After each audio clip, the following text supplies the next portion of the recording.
এতদিনের অপেক্ষার পরে অবশেষে রিলিজ হয়ে গেল আফতার মুভির second part, Aftar 2 the way of water, যার অপেক্ষা সবাই করছিল। মুভি প্রেমী সবাই মোটামুটি আফতার মুভিটা দেখেছো, কিন্তু যারা এখনো দেখোনি তারা অবশ্যই দেখে নিও, না হলে এই সেকেন্ড পার্টের কাহিনী পুরোই মাথার ওপর থেকে যাবে। ওয়েলকাম বন্ধুগণ, আজকের এপিসোডে আমরা আফতার 2 দ্য ওয়ে অফ ওয়াটার সম্পূর্ণ বাংলায় এক্সপ্লেন করব। গল্পটি সম্পূর্ণ জ্যাককে নিয়ে, যে প্যান্ডোরা প্ল্যানেটে নিজের বাকি জীবনটা কাটাচ্ছিল। প্যান্ডোরা প্ল্যানেটে জ্যাক অনেক খুশি ছিল তার নিজের স্ত্রী আর ছেলেদের নিয়ে। জ্যাক তার নিজের বাচ্চা বাদেও দুটি বাচ্চাকে তাদের সাথেই রেখেছিল। একজন ছিল তার নিজের এক সঙ্গীর বাচ্চা, যে বাচ্চা জন্ম দেওয়ার পরেই মারা গিয়েছিল। আরেকটি বাচ্চা ছিল মানুষদের। অনেক বছর আগে যখন মানুষরা এই প্ল্যানেটে এসেছিল, তখন কার্নেলের একটি বাচ্চাও এসেছিল। কার্নেল মারা গিয়েছিল, আর পৃথিবীতে যখন সবাই ফিরে যাচ্ছিল তখন সবাই ওই বাচ্চাটিকে নিতে ভুলে গিয়েছিল। তারপর থেকেই বাচ্চাটি এই প্ল্যানেটেই ছিল।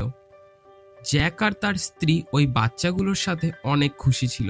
জ্যাক তার বাচ্চাদের সব রকমের জিনিস শেখাতো, যেমন তীরধনুক চালানো, মাছ ধরা, যুদ্ধ করার জন্য বিভিন্ন ধরনের কৌশল, হাতিয়ার চালানো ইত্যাদি সবকিছু।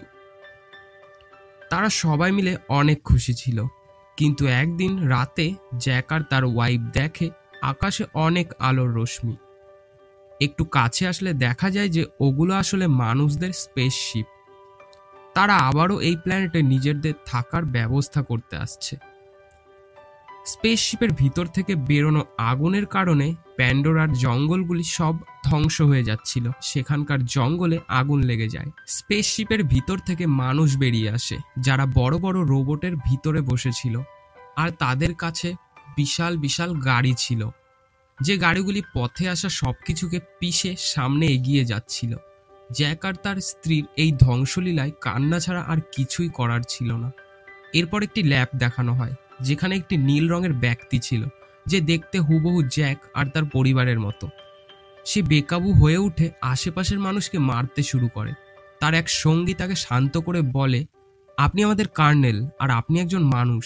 আপনার মৃত্যুর পরে আমরা আপনাকে এই আধুনিক প্রযুক্তির সাহায্যে এমন একটি দেহ দিয়েছি, যার কারণে আপনি এই গ্রহে বেঁচে থাকতে পারবেন, প্যান্ডোরার মানুষদের মতনই হাঁটতে চলতে পারবেন। আপনি এই গ্রহের মানুষদের মতো দেখতে, কিন্তু আপনি কিন্তু আসলে একজন মানুষ। একইভাবে অনেককেই এমন শরীর দেওয়া হয়েছে যাতে তারা এই প্যান্ডোরা প্ল্যানেটে বেঁচে থাকতে পারে। মানুষকে থামানোর জন্য জ্যাক এবং তার সঙ্গীরা মানুষদের ট্রেন ধ্বংস করে দেয়, যেটিতে তাদের অস্ত্রশস্ত্র আর খাদ্য সামগ্রী যাচ্ছিল। জ্যাক ও তার সঙ্গীরা উড়ন্ত জন্তুদের পিঠে চড়ে মানুষদের হেলিকপ্টার ধ্বংস করার পরে তাদের জিনিসপত্র লুট করে নিচ্ছিল। কার্নেল যখন ক্ষয়ক্ষতির কথা জানতে পারে, তখন সে জ্যাককে হত্যা করার পরিকল্পনা করে, কারণ সে বুঝতে পারে যে প্যান্ডোরাতে জ্যাকই হলো এই জঙ্গলের নাভিদের নেতা। বলে রাখি, প্যান্ডোরা প্ল্যানেটের মানুষদেরকে নাভি বলা হতো। কর্নেলের সিনিয়র অফিসার তাকে বলে, যখনই আমরা আমাদের জাহাজগুলিকে জ্যাকের জঙ্গলে পাঠাচ্ছি, তাদের উড়ন্ত প্রাণীরা সেগুলো ধ্বংস করে দিচ্ছে। এখন আপনিই একমাত্র যিনি আমাদের এই অবস্থা থেকে বের করতে পারেন। কর্নেল তাদের কয়েকজন কমরেডের সাথে পায়ে হেঁটে বনে যায়, যেখানে জ্যাকের বাচ্চারা খেলছিল। যখন বাচ্চারা দেখে মানুষ তাদের দিকে আসছে, তখন তারা তার বাবাকে খবর দেয়, কিন্তু তখনই তারা তাদের ধরে ফেলে। কিছুক্ষণের মধ্যে জ্যাকের স্ত্রী সেখানে পৌঁছে একজন ব্যক্তির মাথায় তীর মেরে তাকে মেরে ফেলে। তখনই দুই দিকের মধ্যে লড়াই শুরু হয়ে যায়। জ্যাকের স্ত্রী তার সব ছেলে মেয়েদেরকেই বাঁচিয়ে নিয়েছিল, কিন্তু কর্নেল সেই মানুষের মতন দেখতে ছেলেটিকে ধরে নিয়ে যায়। আসলে ওটা কর্নেলেরই সন্তান ছিল। জ্যাকের স্ত্রী তার সন্তানদের নিয়ে কোথায় যাবে এটা ভাবতে থাকলে জ্যাক বলে, আমাদেরকে এই জঙ্গল ছেড়ে চলে যেতে হবে। আমি এখানকার নেতা, আর কর্নেল আমাকেই মারতে চায়, কারণ যখন প্রথম মানুষ এখানে এসেছিল আমিই কর্নেলকে হত্যা করেছিলাম। এখন সে আবারও ফিরে এসেছে। সে বেঁচে আছে কারণ সে নাভিদের মতন শরীর নিয়েছে ওই আফতারের মধ্যে থেকে। সে এখন আমাকে হত্যা করতে চায়। আমি যদি আমাদের জাতিদের সবাইকে বাঁচাতে চাই, তাহলে আমাদের এদের থেকে আলাদা হয়ে একটি নিরাপদ আশ্রয় খুঁজতে হবে, কারণ আমাদের বন্দি শিশুটি শীঘ্রই আমাদের অবস্থান বলে দেবে যেখানে আমরা থাকি, আর মানুষ এখানে পৌঁছে যাবে। জ্যাকের স্ত্রী প্রথমে যেতে চায় না, কিন্তু অবশেষে সম্মত হয়। অন্যদিকে মানুষরা জ্যাকের সন্তানের ওপর অত্যাচার করে তার বাড়ির ঠিকানা জিজ্ঞাসা করে, কিন্তু বাচ্চাটি সাহস আনে ও মানুষদেরকে সে কিছুই বলে না। তখন কর্নেল এসে তাকে থামিয়ে দেয়, তারপর বলে, এ একজন মানুষ, তাই আমাদের তার সাথে মানুষের মতনই ব্যবহার করতে হবে। সে তার দিকে বন্ধুত্বের হাত বাড়িয়ে দিয়ে বলে, আমি আসলে তোমার বাবা। আসলে শেষবার আমি যখন পৃথিবীতে এসেছিলাম, আমি ইচ্ছাকৃতভাবেই তোমাকে এখানে ছেড়ে এসেছিলাম, কারণ আমি তোমাকে আমাদের সাথে নিতে চাইনি। কিন্তু এখন আমি তোমাকে আমার সাথে ফিরিয়ে নিয়ে যাব যদি আমাকে সবকিছু ঠিকঠাক বলে দাও। সেই নিষ্পাপ শিশুটি মেনে নেয় যে তার বাবা সত্যি কথাই বলছে, তাই সে বলে যে আমি তোমাকে জায়গাটা দেখিয়ে দেব। অন্যদিকে জ্যাক এবং তার পরিবার তাদের গোষ্ঠী ছেড়ে চলে যায়। তারা তাদের উড়ন্ত জন্তুদের পিঠে চড়ে এখান থেকে অনেক দূরে চলে যায়, যাতে তারা থাকার জন্য একটি নতুন জায়গা পায় আর তারা সেখানে থাকতে পারে। তারা জলের কাছাকাছি থাকা নাভিদের কাছে পৌঁছে যায়। এখানে বসবাসকারী নাভি লোকেরা এই গ্রহেরই, কিন্তু তারা সবুজ রঙের ছিল। জলে থাকা নাভি মানুষরা তাদের নিয়ে শুরুতেই ঠাট্টা করা শুরু করে। তাদের লেজ চিকন, পাতলা পাতলা হাত, এরকম আরো অনেক কিছু বলে। তখনই সেখানে জলে থাকা নাভিদের নেতা এসে বলে, আপনারা জঙ্গলের বাসিন্দা, এখানে জলের মধ্যে আপনাদের কোনো প্রয়োজন নেই। আপনারা এটা পর্যন্ত জানেন না যে জলের মধ্যে কিভাবে বেঁচে থাকতে হয়। কিন্তু জ্যাক জবাবে বলে, আমরা খুব শীঘ্রই এগুলো শিখে নেব, আর আমার পরিবারের জন্য আপনাকে বলছি, যাতে তারা একটু নিরাপদ থাকতে পারে। এটা শুনে সবুজ নাভিদের নেতা রাজি হয় আর তাকে থাকার অনুমতিও দেয়। অন্যদিন সেখানে বসবাসকারী নাভি বাচ্চারা জ্যাকের বাচ্চাদের ঘুরতে নিয়ে যায়। জ্যাকের বাচ্চাটি তার চুলের আগা দিয়ে একটি সামুদ্রিক প্রাণীর সাথে নিজেকে বেঁধে নেয়। তারপর যখন প্রাণীটি খুব দ্রুত সাঁতার কাটে, সে পড়ে যায়, যেটা দেখে সেখানে থাকা সবুজ নাভি বাচ্চাগুলো সবাই হাসতে থাকে। অন্যদিকে সেখানে থাকা কিছু সবুজ নাভি বাচ্চারা জ্যাকের মেয়েকে পাগল বলে। তাছাড়াও তারা তার সঙ্গে দুর্ব্যবহারও করে। তারা তাকে অনেক হয়রানি করে। তারপর জ্যাকের বাকি বাচ্চারাও সেখানে এসে সেই সবুজ নাভি বাচ্চাটিকে মারতে শুরু করে। জ্যাক যখন এইসব জানতে পারে, তখন সে তার নিজের ছেলেকে বকাঝকা করতে থাকে, কেন তাকে মেরেছে। সে এখানকার নাভিদের নেতার ছেলে। জ্যাক তাকে ক্ষমা চাওয়ার কথা বলে। জ্যাকের ছেলে তখন তার কাছে গিয়ে ক্ষমা চায়, কিন্তু সেই ছেলেটির মনে রাগ থাকার কারণে সে জ্যাকের ছেলেকে শাস্তি দিতে চায়। সে বলে, তোমাকে একটা ভালো জায়গায় নিয়ে যাব। তারপর তারা তাকে গভীর জলে নিয়ে যায়, যেখানে একটি বিপজ্জনক সামুদ্রিক দানব বাস করত। সেখানে যাওয়ার পর তারা জ্যাকের ছেলেকে একা ফেলে দেয় আর সেখান থেকে ফিরে আসে। কিছুক্ষণের মধ্যে একটি সামুদ্রিক দৈত্য জলের নিচ থেকে এসে তাকে আক্রমণ করে, যার কারণে সে ডুবে যেতে শুরু করে। ক্রমাগত সে গতিতে এসে তাকে আক্রমণ করে খাওয়ার চেষ্টা করছিল। দুজনেই মুখোমুখি ছিল। তারপর দেখা যায় সবচেয়ে বড় একটি দৈত্য সেখানে আসে। সে ছোট দৈত্যটিকে তার মুখ দিয়ে পাথরের উপরে জোরে আঘাত করে তাকে সেখানেই মেরে ফেলে। কিছুক্ষণ পর জ্যাকের ছেলে গভীর জলে শ্বাস নিতে পারে না এবং তার শ্বাস প্রায় বন্ধ হয়ে যাচ্ছিল। চোখ খোলার সাথে সাথে সে দেখতে পায় ওই বড় জল দৈত্যটি তার জীবন বাঁচিয়েছে এবং সে তার ওপরেই শুয়ে আছে। ছেলেটি লক্ষ্য করে যে দৈত্যটি গুরুতরভাবে আহত। তার শরীরে বিভিন্ন অস্ত্রশস্ত্র গিঁথে আছে। ছেলেটি তাড়াতাড়ি করে সেগুলো সরিয়ে দেয়, যাতে ওই দৈত্যটির যন্ত্রণা কিছুটা কম হয়। এরপর তারা দুজনেই ভালো বন্ধু হয়ে যায়। সেই দৈত্যটি ছেলেটিকে তার পরিবারের সদস্যদের কাছে ছেড়ে দেয়। জলের নাভিদের নেতা ততক্ষণে বুঝে যায় যে তার নিজের ছেলেই ইচ্ছাকৃতভাবে তার অতিথির ছেলেকে গভীর জলের মধ্যে ছেড়ে এসেছে দৈত্যের হাতে মারা যাওয়ার জন্য।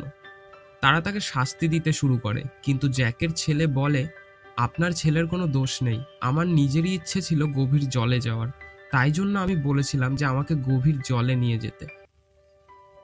এটা দেখে সবুজ নাভির ওই ছেলেটি নিজেকে অনেক লজ্জিত মনে করে। সে ভাবতে থাকে যে সে যাকে বিপদের মুখে ঠেলে ফেলে দিয়েছে সেই এখন তার জীবন বাঁচানোর চেষ্টা করছে। এটা দেখে সে এখন মন থেকে তাদের ভালো বন্ধু হয়ে যায়।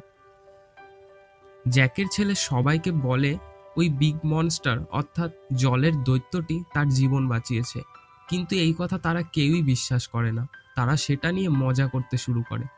পরের দিন জ্যাকের ছেলে আবারও সেই দৈত্যটির কাছে যায় ও তারা সেখানে অনেক মজা করে।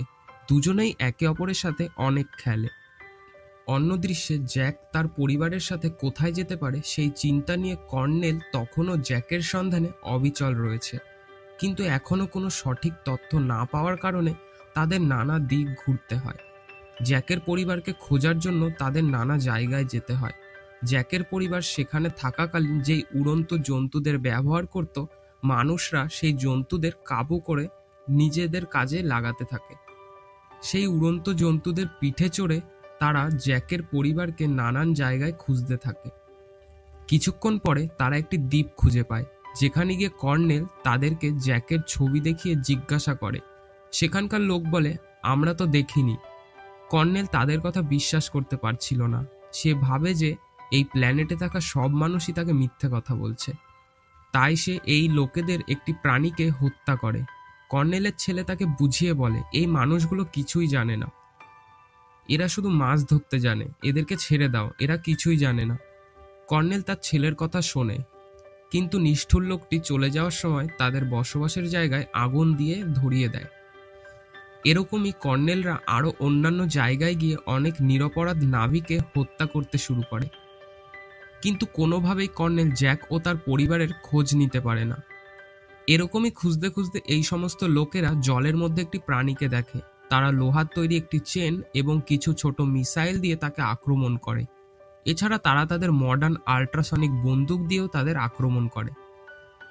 এই বন্দুকের একটা বৈশিষ্ট্য ছিল, এটা দিয়ে আক্রমণ করলে কোনো জন্তু বিপরীতে আক্রমণ করতে পারে না, কারণ সে সেখানেই দাঁড়িয়ে পড়ে।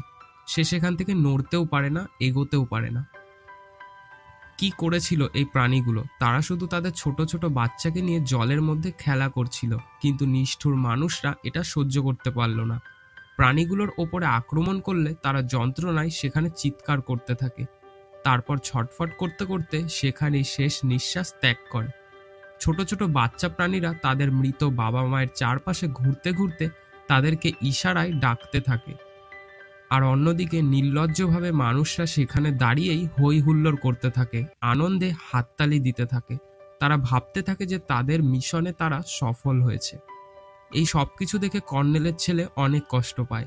সে জন্তুদের নিয়ে চিন্তিত হয়ে পড়ে। সে মানুষদের এই সব নিষ্ঠুর অত্যাচারকে একদম সহ্য করতে পারে না। মানুষরা সেই মৃত প্রাণীটিকে ধরে নিয়ে আসে, তারপর তার মুখের মধ্যে গিয়ে উপরের চোয়ালে ড্রিল মেশিন দিয়ে ফুটো করে। সেখান দিয়ে হলুদ রঙের একটি তরল পদার্থ বের হয়। এই তরল পদার্থের বৈশিষ্ট্য হলো, এটা যে খাবে তার বয়স অনেক কম গতিতে বাড়বে, অর্থাৎ সেই মানুষটি অনেক দিন পর্যন্ত বাঁচতে পারবে। তারা ভাবতে থাকে যে পৃথিবীতে গিয়ে তারা এটাকে কোটি কোটি টাকায় বেচতে পারবে। তারপরে সবুজ নাভি লোকেরা মৃত জলের প্রাণীগুলিকে দেখে ফেলে।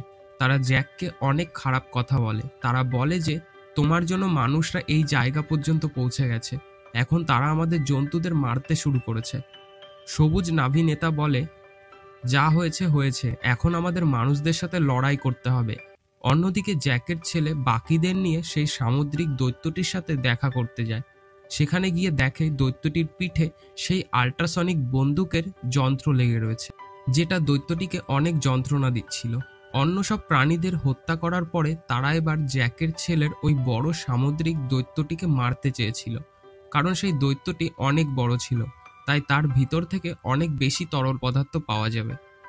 কর্নেল দূর থেকে সেই ছেলেগুলিকে দেখে ফেলে। জ্যাক আর সবুজ নাভি নেতা সবাই বুঝতে পারে তাদের ছেলেমেয়েরা বিপদের মধ্যে রয়েছে, তাই জন্য তারাও নিজেদের নিজেদের হাতিয়ার নিয়ে বেরিয়ে পড়ে। অনেক কষ্টে সেই ছেলেগুলো দৈত্যটির পিঠের ওই যন্ত্রটি সরিয়ে দেয়, যার ফলে দৈত্যটি অনেক স্পিডে সেখান থেকে সরে গিয়ে নিজের জীবন বাঁচিয়ে নেয়।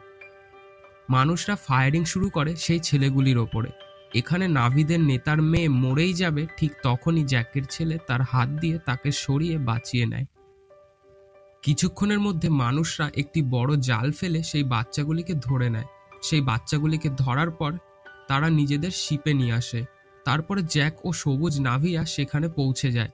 জ্যাক দূর থেকে লক্ষ্য করে যে তাদের বাচ্চাদের শিপের সামনের দিকে বেঁধে রাখা হয়েছে। কর্নেল বলে, যদি এই বাচ্চাগুলিকে তুমি বাঁচাতে চাও তাহলে জ্যাক তোমাকে এখানে একা আসতে হবে। জ্যাক সিদ্ধান্ত নেয় যে তাদের ছেলেদের বাঁচাতে সে একাই সেখানে যাবে। ঠিক তখনই জ্যাকের ছেলের সেই সামুদ্রিক দৈত্য বন্ধুটি সেখানে এসে একটি লাফ দেয় শিপের মধ্যে। সেখানে উঠে সে তার হাত আর লেজ দিয়ে শিপের মধ্যে থাকা সব জিনিসকে ভেঙে চুরে ফেলে। এটা দেখে জ্যাক ও নেতার লোকেরা সুযোগ পেয়ে তাদের ওপরে হামলা শুরু করে দেয়। এখানে মানুষদের সাথে নাভি লোকাদের অনেক বড় যুদ্ধ হয়। এখানে অনেক মানুষও মারা যায় এবং অনেক নাভি মানুষরাও মারা যায়। এই মারামারির মধ্যে জ্যাক সুযোগ পেয়ে ছেলে মেয়েদের ছাড়িয়ে নেয়। সেই ছেলেগুলি সেই মানুষ বাচ্চাটিকেও খুঁজে পায়। তারপরে তারা সেখান থেকে বেঁচে এদিক ওদিক থেকে পালাতে থাকে। এই অবস্থাতেই জ্যাকের একটি ছেলে অনেক আহত হয়ে মারা যায়। জ্যাকের স্ত্রী নিজেকে আটকে রাখতে না পেরে অনেক কান্না করতে শুরু করে। অন্যদিকে কর্নেল জ্যাকের দুটি ছেলেকে ধরে নিয়েছিল। কর্নেল ছেলে দুটিকে আটকে রাখে এটা ভেবে যে জ্যাক যখন তাদেরকে বাঁচাতে আসবে তখন তারা জ্যাককে মেরে ফেলবে। জ্যাক সেখানে অনেক চুপি চুপি এসে একটি বড় ধামাকা করে দেয়, যার কারণে চারিদিকে আগুন ছড়িয়ে ছিটিয়ে পড়ে।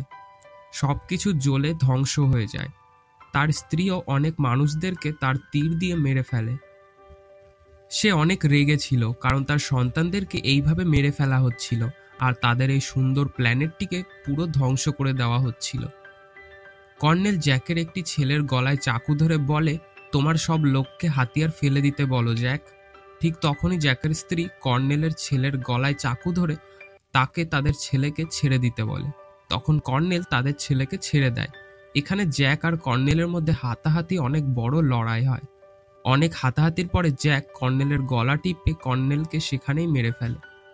কর্নেল যখন ডুবে যাচ্ছিল তখন কর্নেলের ছেলে তার দেহটিকে তুলে নিয়ে আসে, কারণ সে তার জীবন বাঁচিয়েছিল যখন জ্যাকের স্ত্রী তার গলায় চাকু ধরেছিল। কর্নেল তার ছেলেকে তার সাথে যেতে বলে, কিন্তু কর্নেলের ছেলে কর্নেলের দেহকে সেখানেই রেখে জ্যাকের কাছে ফিরে যায়, যেটা দেখে জ্যাক ও তার পরিবার অনেক খুশি হয়। তারপর তারা কর্নেলের ছেলেকে সেই আগের মতোই ভালোবাসতে শুরু করে, তার খেয়াল রাখতে শুরু করে। তারপর জ্যাক তার মৃত ছেলেটির দেহটিকে জলের মধ্যে ডুবিয়ে দিচ্ছিল।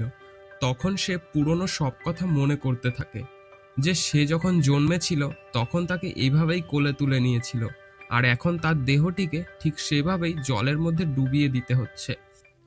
জ্যাক নিজের চোখের জল থামাতে পারে না। এভাবেই একটি ইমোশনাল সমাপ্তি হয় আফটার 2 মুভিটির। আশা করছি আজকের এক্সপ্লেনেশন আপনাদের অনেক ভালো লাগবে।